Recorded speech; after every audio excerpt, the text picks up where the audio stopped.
The views expressed in the following program are those of the participants and do not necessarily reflect the views of SAUGA960 AM or its management. Live from Toronto to the world. Josh! This is Josh Holiday Live. Talk that rocks. The public needs to be informed. Josh might surprise us. Got an opinion? Dial 647-6YO-JOSH. When you hear him, you're like, what? Josh Holiday Live starts now.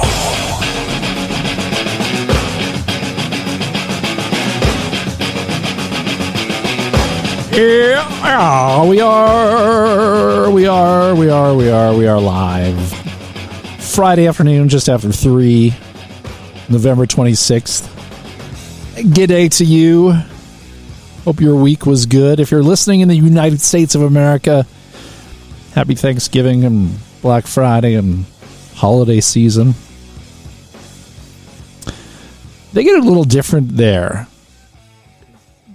Thanksgiving and Christmas kind of are like a holiday sandwich. Here we have a big spread between Thanksgiving and Christmas, so they kind of sit on their own as two holiday islands. But in the States, Thanksgiving is so late, it's so close to Christmas that it takes on that much more meaning, where basically the end of November until basically the end of December is the holiday season, as it were.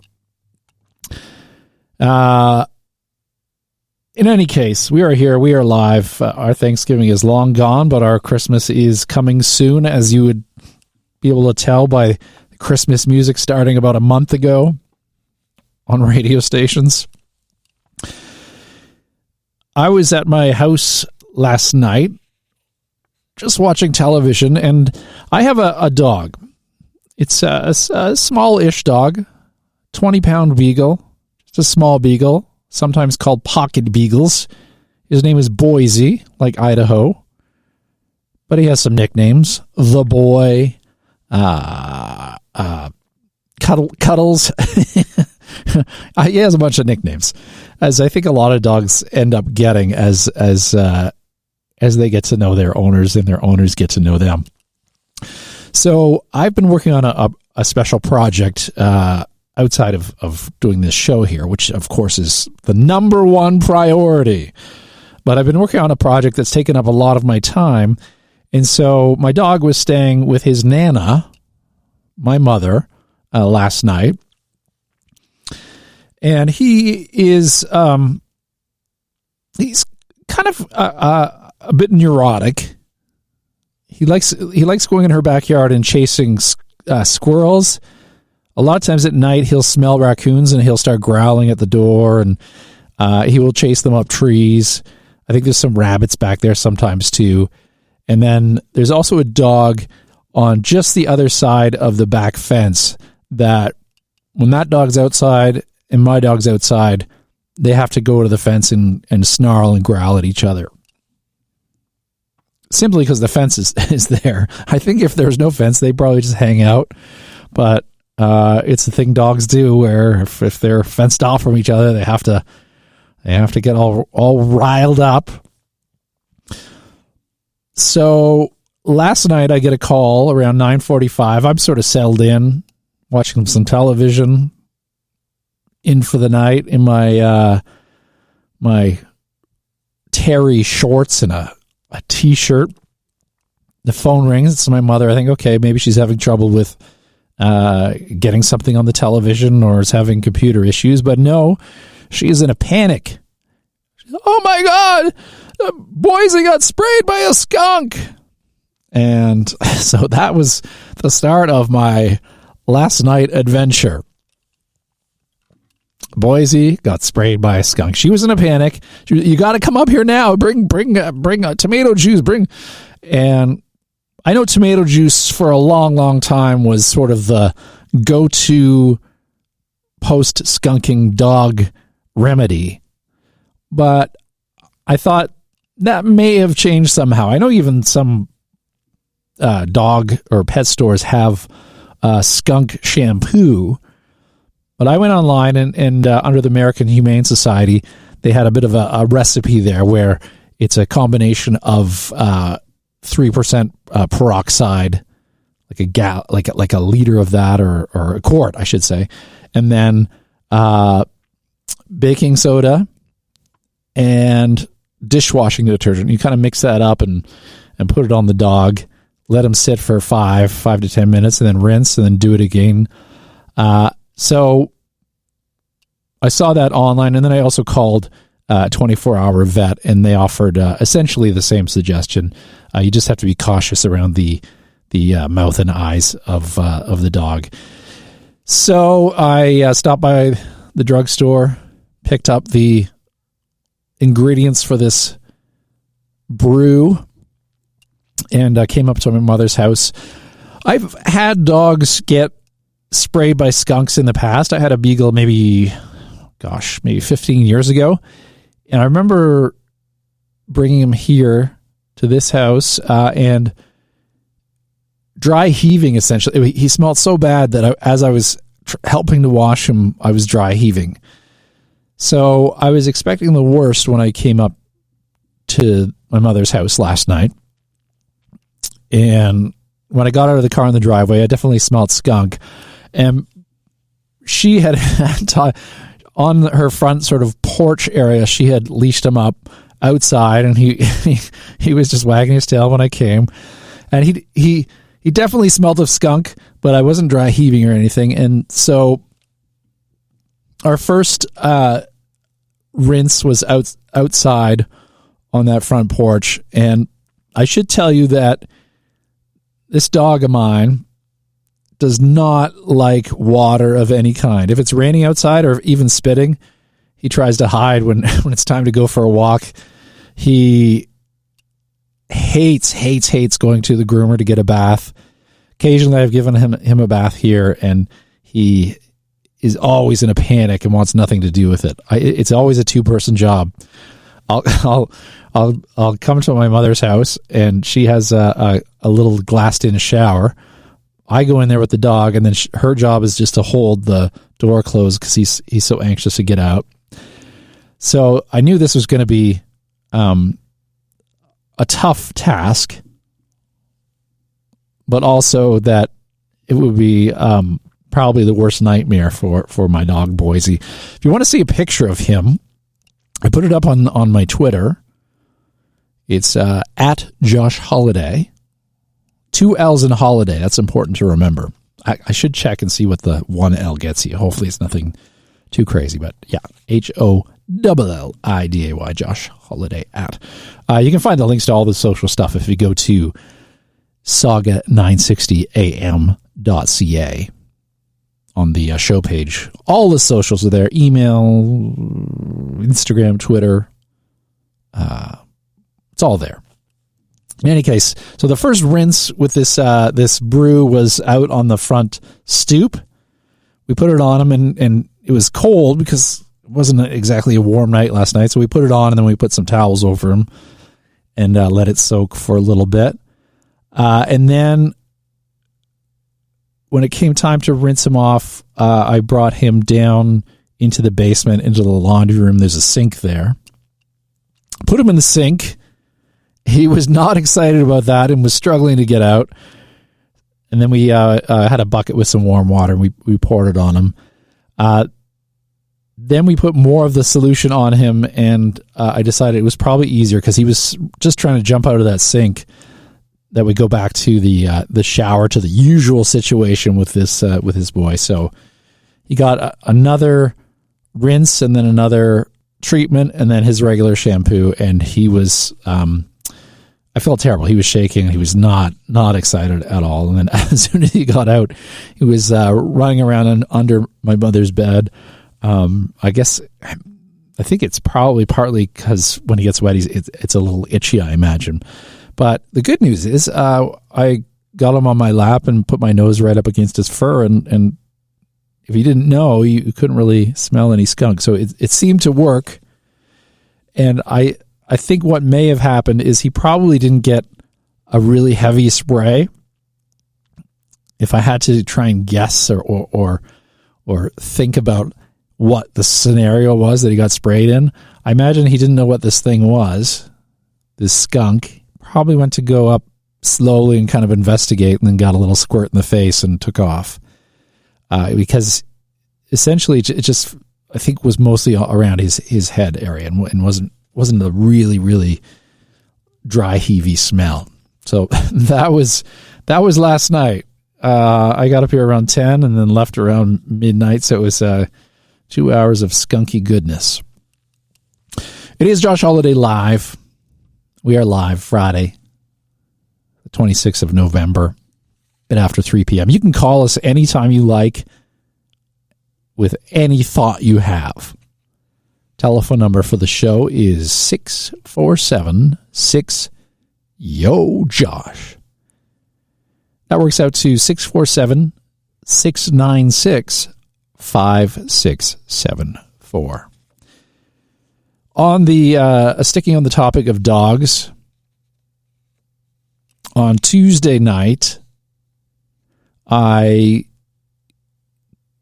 took my dog for a walk in the park, and usually I take him around 4 till about 5, but as I said, I've been busy with this project, so we didn't really get to the park till after 5:15, 5:30, so it was pretty dark. So we took our usual route running around the park, and it was fine. He got a little spooked because he saw a big poodle with a glowing collar, and I think he didn't know what to make of that. But we got home and had a bite to eat, and then I went to do trivia at a pub with my friends. Then I got home, and as I was taking my shoes off when I finally arrived at my condo, I noticed that there was a giant dookie on the bottom of one of my shoes. Disgusting. I had to ask the people I played trivia with, did I smell like poop when I was at the bar? Because this was an unpleasant smelling bottom of shoe goop. And it made me very frustrated. I've one of my biggest pet peeves of all time is people not picking up after their dog. I've always maintained that if you have a dog and you want to get a dog and you don't want to have that responsibility of picking up the poop, then dog ownership is not for you. If you don't pick up your dog's poop, you are not a good dog owner, period. And there's a lot of new dog owners over the pandemic, and you see it a lot of times with certain dog behaviors. But I think a lot of people, when they get a dog without putting in the heavy thoughts about getting it, don't take into account all of their responsibilities, which includes picking up your dog's poop. And there's some people who use the technique of pretending to be on the phone or not, quote, noticing their dog out of the corner of their eye as it takes a crouch. I don't believe in capital punishment as a rule. I don't think the state should murder, because if even one innocent person died by capital punishment, essentially that makes the government a murderer. But I might make an exception for people who do not pick up their dog's poop. At the very least, I think the rule should be, if someone gets caught not picking it up, they should have to eat the exact amount that's there. If they're not willing to pick it up with their hand and put it in a bag, if they get caught, they should have to finish it with their mouth. Another pet peeve around that is people who go halfway. They'll bag their dog's poop, but then they'll just leave it in the middle of the trail or on a bench. They won't go through that extra grueling effort to go an extra 200 feet to the garbage receptacle and put it in the garbage. So If you have a dog and you don't want to pick up its poop, maybe it's time to put it up for adoption or give it to someone who is a good dog owner. And it's such a pain. I think such a pain in the ass to get off the shoe, especially when you're scraping it on the sidewalk, and then it's a pretty good tread, so it's kind of right in there. And I'll scrape it on gravel, and it takes forever to get it off. And I even noticed sitting at my desk, even though most of it was off this week, there was I could every once in a while get a waft of, and I'm like, God damn it. It's even worse. I had this happen a lot when my dog was a puppy. When I was picking up his poop, I would step on another dog's poop, which is even kind of rubs in the fact that I'm a good dog owner, and I'm in doing something good and responsible. I'm punished by someone who's done something irresponsible. Pick up your dog's poop. That's all I'm saying. It is both here and in the United States of America. It is Black Friday. The Friday around Thanksgiving in the States. It used to not really be a big thing here, but then it crossed the border, and now we have Black Friday here and there. And it's essentially a big sale, big consumer day. And they add it, since a lot of shopping is done online, there's now Cyber Monday. So if you don't want to go out to the stores on Friday, if you don't want to go out today to the stores, well, I guess Monday, you can go onto your favorite e-tailer and get something that way. I've gotten to a point now in my life where I don't want things anymore. I don't want any more stuff. I realize over the years that I get more enjoyment, more experience, more happiness, more education out of experiences. So rather than buying like a new little gadget or something to put around my house, I would rather spend that money on a vacation, going on an adventure, doing some extreme stuff. I've gotten to the point where, and I think it's being rubbed in a little bit because, as my mother gets older, she lives in a big house with all kinds of stuff, essentially. And in the back of my mind, I'm like, oh my God, there's so much stuff here. How do you declutter? And I'm the same way at my house. I'm like, you know what? I'm trying to declutter, trying to get rid of stuff. So rather than being excited about Black Friday or Cyber Monday, trying to buy more stuff, I will sometimes look and see if there's discounted adventures. Say it's a flight or a hotel or maybe some indoor skydiving or what have you. Just something that's fun and interesting. I saw that there were a couple of lottery winners that won $21 million. So I guess there was, I think, 3 of them. So $7 million each. And in Canada, that's tax-free, which is a nice bonus. I know in the States they have these big Powerballs, but essentially at least 50% of that goes to taxes. What would you do if you won a large amount in a lottery? How would your life change? How would you spend that money? Would you go on vacations? Would you buy a new house, new car? How would a big lottery winning change your life, and what would you do with it? And the other question I have around the same thing is how much money is enough? Often you'll see Elon Musk and Jeff Bezos and Zuckerberg making not just hundreds of millions of dollars, but thousands of millions of dollars. $1 billion is 1,000 million. It's almost an unfathomable amount of money. And how much money does one person need? And I just don't understand the need to increase your wealth by billions and billions. Like in your lifetime, there's no way you can spend that much money. You can buy all the most expensive things, all the most expensive meals, travel to the most expensive. You will never, ever, ever spend that large amount of money. And so it really perplexes me. I don't know if it's a power thing, being able to say, look at what I'm worth. I'm one of the top 2, top 3. I'm the top most richest man in the world. I feel like if I was in a situation like that, even if it was under $100 million,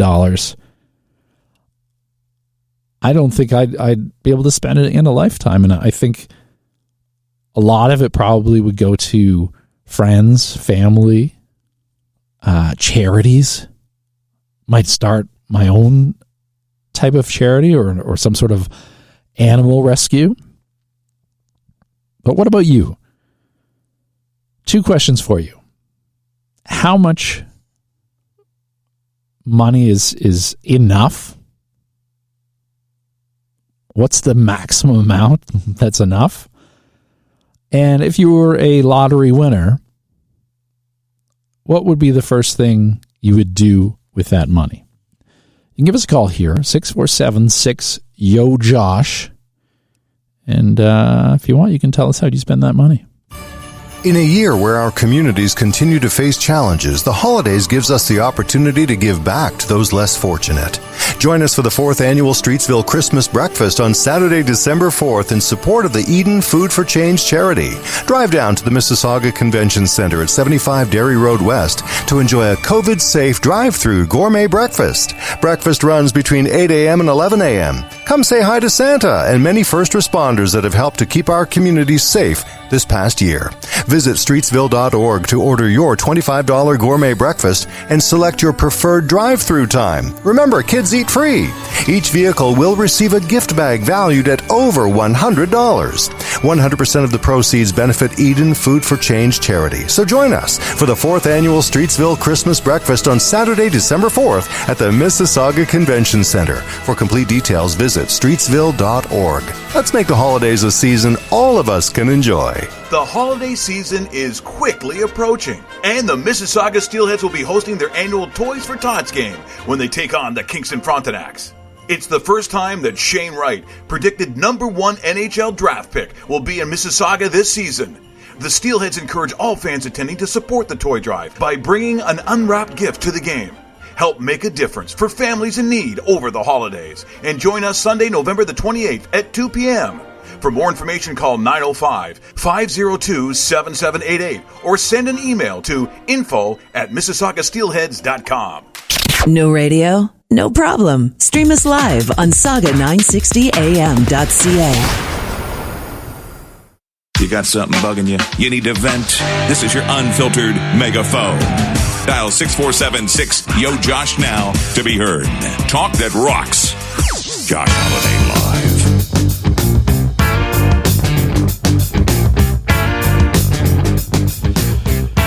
We are live. Cheap sunglasses. If I had millions of dollars, I might spend a little more on sunglasses. But not $1 million sunglasses, just ones that work and help me see. That's all. Maybe you would buy some craft dinner. Well, I would see. It is Friday. The Leafs play tonight. And in a rare Saturday night, they are not playing. They will play tonight in San Jose, and then Sunday night they will play a late game in Anaheim. I'm of two minds when it comes to the Leafs playing on a Saturday night. I play in a hockey league that usually happens almost at the exact same time as the Leafs are playing. And I like to tape the games for when I get home, but it's hard to avoid hearing about the score of a Leafs game in a hockey dressing room at a men's hockey league. Even more so if you go out to a bar after the game. That hasn't been happening as much lately with the pandemic. But But I also like the idea of every Saturday night there's a Leafs game. It just feels right. Maybe the solution would be to have late games, West Coast games on Saturday nights. So they start at like 10:30. So when you're home, the game is still just getting started. I wouldn't mind that on a Saturday night. A favorite show of mine is coming back tonight for its second season. It's called How To with John Wilson. It's a HBO show, so you'll get it on your Crave or wherever you get HBO. It's a hard show to describe. It's a guy, John Wilson, bit of a quirky character, and he takes a video camera everywhere around mostly New York City, his hometown, but he has gone on trips for the show and captures all sorts of unusual images and then narrates it in a way that the images so hard to describe unless you've seen it. Let me just say, watch the show. You'll enjoy it. It's a treat, and it's quite amazing how many interesting images they capture. And now that it's on HBO, I imagine there's a crew of different people getting interesting random images around, and he's an interesting character. If you enjoyed the show Nathan For You, featuring Canada's own Nathan Fielder, you will enjoy this show. It's produced or executive produced by Nathan Fielder. And if you haven't watched Nathan For You, I don't know why you have not, but go and watch it ASAP. It's a brilliant show. I didn't watch it when it was first on for the first year or two, and then I happened to catch an episode. I was like, why did I not watch this amazing show? It's basically a gentleman helping businesses in the most preposterous way possible. So, came out in the last day or two that there is a new variant of concern with the coronavirus coming out of South Africa. Is where they're pinpointing that it's having a pretty big effect, but they've got cases now in Belgium, and I believe there was maybe one in China, and I know the U.S. and England, I believe, have just made efforts to shut down flights from South Africa, and I imagine it won't be too long before Canada does the same thing. It's a little scary. And it also again brings up that frustration of these dopes who won't get vaccinated. We've seen it in the States. Perfect kind of data points to show that where there's high moron populations, there's also high COVID infections. There's a correlation between being a moron and getting COVID. Just get the vaccine. Get your kids to have the vaccine. It's helpful. It slows the spread. It decreases the risk that you'll suffer from more severe consequences, long COVID, death. And it reduces the chance, even though there's breakthroughs, it reduces the chance that you will catch it and consequently be able to spread it. We're kind of lucky in a way that Ontario and Toronto have been pretty good at vaccine uptake. Still not good enough. There's still a lot of anti-vax people, the vocal minority. And our premier still has not mandated that all medical personnel and all educational personnel get the vaccine, and I think that's a mistake. A lot of the police forces have mandated the vaccine, which is great, and have we mentioned this before, that particularly in the States, those cops that quit because of the vaccine mandates, it's actually a silver lining because you're getting rid of the bad cops, the ones that don't want to play by the rules or follow orders. There's always been a tie between anti-vaxxers and white supremacy, so there's that as well. And then there was in the States, there was a big hubbub, like hundreds or thousands of people are going to quit the police force, and then it turned out to be only, I think, like 20 or 23 people in this one area. As I said, Doug Ford is in a race to the bottom with Jason Kenney and the premier from Saskatchewan, who is going to be the premier to handle the pandemic the worst. He's been terrible, and we've also mentioned that his dumb daughter, Krista Ford, is a rabid anti-vaxxer, anti-science person, anti-mask person. And you can't help but think that Dougie's hearing from her and is maybe being a little bit influenced by that daughter. Anyway, this week she was on her Instagram, and I guess her husband, who's a cop, decided that I'm not getting the vaccine, so he is being suspended. And the way they're presenting it is, he got fired for not taking the vaccine. That's incorrect. Incorrect.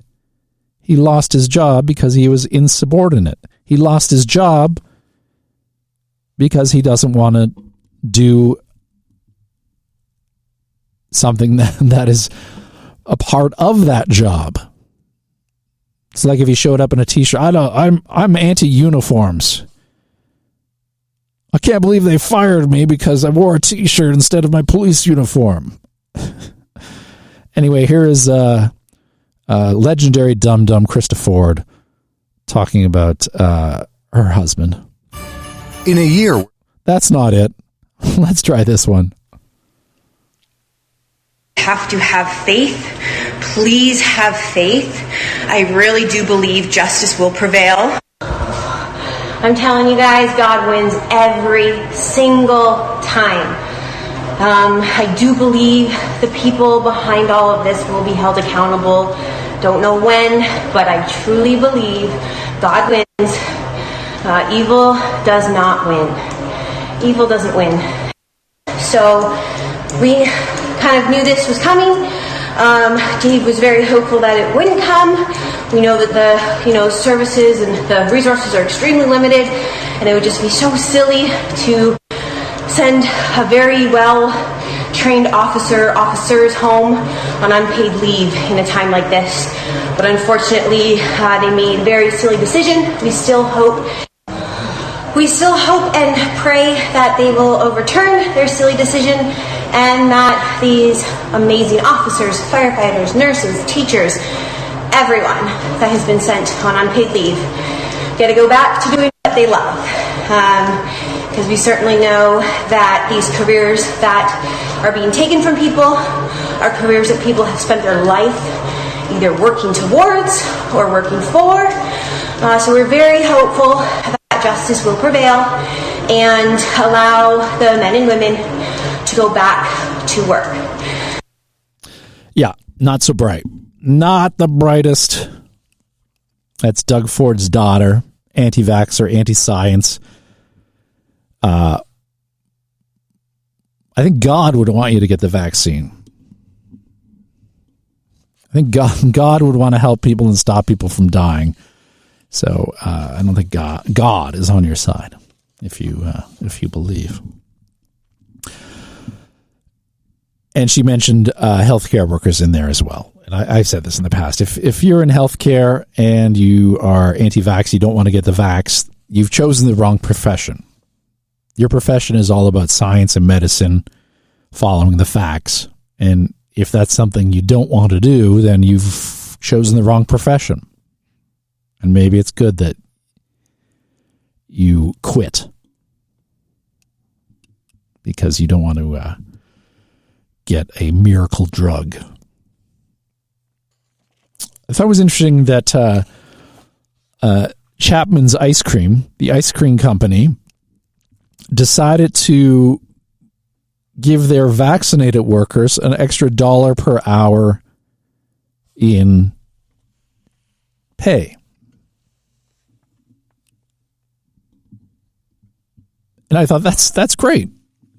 How can you criticize that? They're not punishing the people who don't want to get the vaccinations. They're just offering an incentive to those who do. And yet the anti-vaxxer brigade has piled on and said, oh, Chapman's ice cream, boycott. Not only did Chapman's do this carrot instead of stick approach to their employees, in the early stages of the vaccine, when some areas didn't have access to the kind of refrigeration that vaccines needed, Chapman's offered up their refrigeration to help with the distribution of vaccines. So this is a company that's doing good. And yet they're being attacked by the anti-vaxxers. So if you want to counteract these dum-dums, go and buy yourself some Chapman's ice cream next time you're in the grocery store. Reward this company for doing the right thing. It is Josh Holiday Live. The telephone number here is 6476-YO-JOSH. You can call at any time and talk about anything. I've even mentioned that if you have some sort of minor pet peeve, something that irritates you, that drives you crazy, that you might lament to your coworkers, your partner about, why not call up and amplify it? Let other people know. Maybe there's people who are responsible for your grief listening, and they'll hear your complaint and maybe change their behavior. That's the utopian vision of the show. We are your megaphone to amplify your grief in hopes that you can change the world with just a phone call. We'll be back soon. Hark, lower bills, sweet lower bills, add up to say why overpay. Savings are here, spreading good cheer to every home, rent or you own. We insulate to terminate drafts. Give me that smart thermostat. Energy save, customers rave, both young and old, keep out the cold. If your household qualifies, you can receive free energy-saving upgrades from the Enbridge Gas Home Winterproofing Program. Terms and conditions apply. See details at enbridgegas.com/winterproofing. Do you work for a delivery app like Uber, Amazon Flex, DoorDash, or others? When was the last time one of those apps treated you like a person? When was the last time you got a raise? Do you find yourself working harder and harder to make less and less? And if you get hurt at work, do the apps have your back? They call you an essential worker, responsible for keeping the city and province safe. Do they treat you like you're essential? You don't have to put up with it. Join hundreds of workers at gigworkersunited.ca and we will organize to change it together. gigworkersunited.ca, because you deserve respect. I'm feeling the pinch of inflation. Everything is costing me more. I'm really getting worried about my wealth and a possible pullback in the stock markets. What should I do? Listen, have you thought about owning gold? When there's a real inflation threat, gold tends to soar. The last time inflation was a problem in the 1970s, gold rose over 2,000%. I had no idea. Maybe it's time for me to take action and update my wealth strategy. Where can I find out more? I just opened a TFSA at Delta Harbor with real physical gold. They're great, and they do all types of registered accounts. Just go to deltaharbor.com or call 1-888-335-8645. It's just that easy. Stream us live at SAUGA960am.ca. You all know that thing you use to send text? Yeah! It also works for actual mouth talking. Get in on the conversation now. Punch 647-6YO-JOSH to be heard. Talk that rocks. Josh Holiday Live.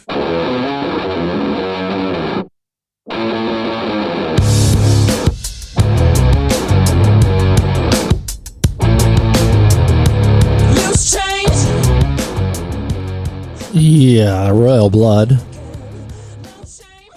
A 2-piece band making all that noise. Amazing. Also, a song featured on the very great but underrated television show Sally Forever. Such a good show. Worth checking out. It is Josh Holiday Live. We're on the back end of the show. Still taking your call, 647-6-YOU-JOSH. Terrible stuff happening on the west coast of this country. Massive flooding in BC, and looks like there may be more to come, which is unfortunate, troubling, to say the least. And it makes me think back to about a week ago, maybe 2 weeks ago, we were talking about not just the vaccine, but climate change. And there was a guy who called up and was saying that he was vaccinated, but he was sort of saying, oh, people should be able to choose and not all the research is done. And then he was saying that climate change is not a thing. It hasn't happened. It's not a thing. And I was baffled by that, to say the least. Especially with all the stuff we've seen over the last couple of years, more recently, weather events, stuff that has been insane when it comes to the weather. And there, I was at the time commenting on an article that showed that even though there's been these catastrophic weather events and they've been increasing in frequency and severity, there's a lot of people, especially on the right, who have become less concerned about climate change, which baffled me, because I thought, well, at least it's not an abstract now. There's a lot of communities, especially in the U.S., on the West Coast, where there's been fires, inland where there's been flooding, East Coast there's been storms and flooding, hurricanes in the South. And I thought, okay, well, there's a lot of people being personally touched by catastrophic weather events. Hopefully now they will believe in it, but that was not the case. And just as a reminder, here's what that call sounded like. You got something bugging you? You need to vent? This is your unfiltered megaphone. Dial 647-6-YO-JOSH now to be heard. Talk that rocks. Josh Holiday Live. I have a real problem with the way you presented every argument for the past 25 minutes. You divided people into Republican and Democrat, and basically said that anyone who doesn't believe what you believe is an idiot. And I think that's really divisive, and it's not the way to have an argument or a discussion on any subject or any topic. I think it's absolutely ridiculous, and this is the reason people don't listen to people on the left, is because people on the left start out like this. Okay, you basically said anyone who doesn't believe in you said anyone who doesn't believe what you believe in mask mandates and vaccines. I'm vaccinated. All of my family is vaccinated, but I have complete understanding as to why people don't and reasons why people don't. Lots of medical people, lots of doctors, lots of nurses, lots of ambulance attendants, firemen, cops, doctors, you name it. They aren't vaccinated and don't want to be. And apparently you're smarter than they are. No, I'm not. Climate change, every single thing that you stated about climate change is untrue. There's not more bigger climate issues happening right now. There's not more extreme weather. There's not more extreme drought. That's completely, patently untrue. And you can go back in history and check and find out that that's not true. So when you present the argument that everyone that doesn't think the way you do is an idiot, then you completely lose audience members. I'd like to know if anyone else who calls in agrees with me that you're being divisive. Well, I think he's given away the secret a little bit of talk radio. It is a little bit divisive. You have to be strong in your opinions, and one thing that we had the argument about with him that he didn't really grasp is that I don't claim to be an expert in that area. I claim to follow expert consensus. So if 99.9% of all the experts in that given area say something is true, I'm bound to believe it, as opposed to the 0.001% in the field who are disagreeing. There was a good meme that I saw in the last week or two that really, really summed up the issue I have with people who are not experts in the field of viruses, infectious diseases, vaccines, and people who are not experts on climate science. I'm going to read this to you. This is a meme that's been going around that quite aptly sums it up. One of the most dangerous ideas that has come about in the last 3 years is that all points of view are equally valid and that average citizen, you, are just as equipped to judge which have merit as anyone else. Hear all sides and judge for yourself. No, I do not condone the death of expertise, and neither should you. I'm an expert in very, very few things, but in those areas, my expertise is hard-earned through study, work, experience, and aptitude. None of it comes from attending Google University. But unless you're an expert in exactly the same areas, your opinion is just not as valid as mine. It's not. In my opinion, is not as valid as experts in other fields. That's why they are the experts. So if our leading epidemiologists largely agree that A is correct, and a couple of discredited doctors make a video that says B is correct, our response shouldn't be, well, I'll listen to both and decide which makes sense to me. Confirmation bias exists, and only fools think they are free of it. To paraphrase Asimov, your ignorance is not the same as their experience. Genuinely smart people look for answers from people who are smarter than themselves. Only ignorant people believe their guess is as good as anyone else's. So essentially, in one small meme, sums up the entire problem with the anti-vax, anti-mask, anti-science crowd. They're assuming that their opinions, their research has as much weight as someone who's an expert in that specific field and has been working at it for years. Just not right. Yeah, so enough of the vaccine stuff for now. If you want to call, you can. 647-6-YO-JOSH, 647-696-5674. I wanted to talk about this as well. Justin Bieber, he was at the Leafs game the other night, kind of reminded me. Right now, he is scheduled to perform in Saudi Arabia for an F1 race that's happening there at the invitation of the Saudi regime. And I'm guessing it's a huge payday.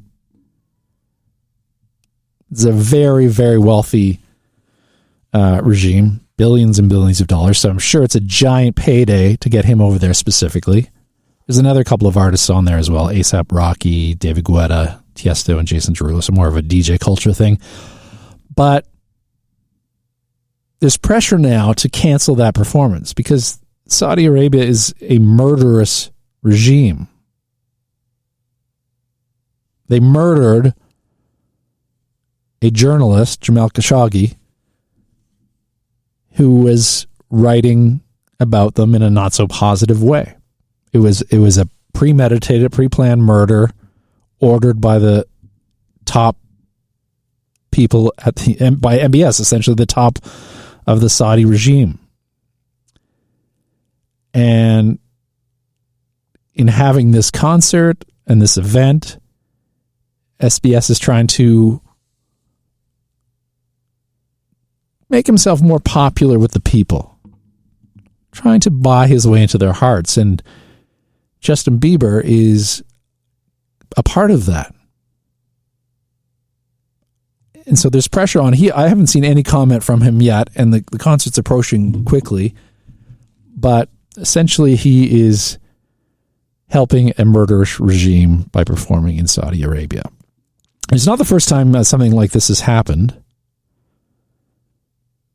There's other artists who have been pressured into not performing for these regimes.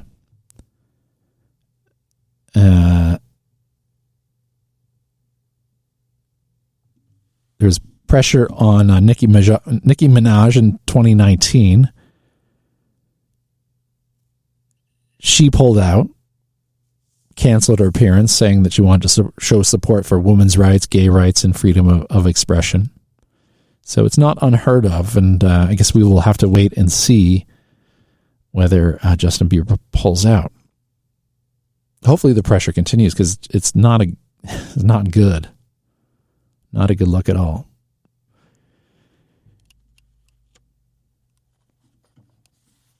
I saw an article the other day saying that the average guy spends 23 minutes in the shower. That's crazy. I can't imagine spending that long. Apparently, a survey carried out by for Travelodge found an average men spend 23 minutes in the shower in the morning compared to 22 minutes for women.